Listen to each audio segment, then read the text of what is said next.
जातारी सावन में जल ढारे भौजी देखा न भैया जाले साथे हो।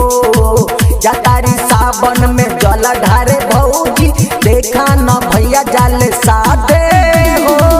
जातारी सावन में जल ढारे भौजी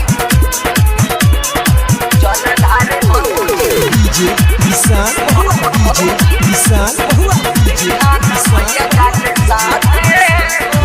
भैया के पूरा होई सपना साकार हो। भौजी के गोदी खेली भतीजा हमार हो। भोले बाबा सुना हबे महान हो।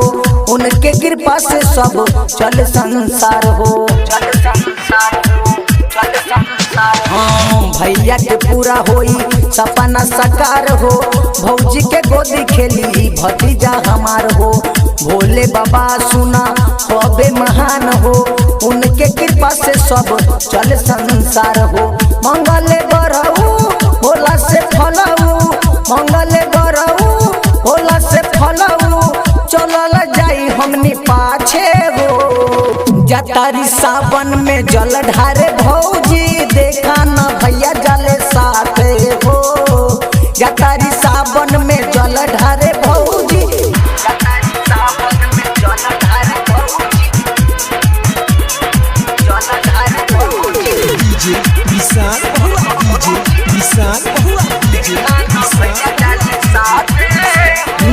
जीत अकेला सब कल तैयारी चले के बाटे संगे भोला दुआरी।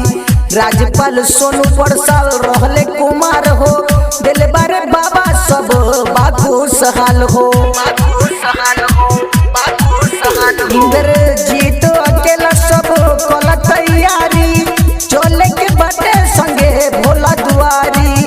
राजपाल जिगर परसाल रहले कुमार हो। दिल बारे बाबा सब बाबू सहाल हो।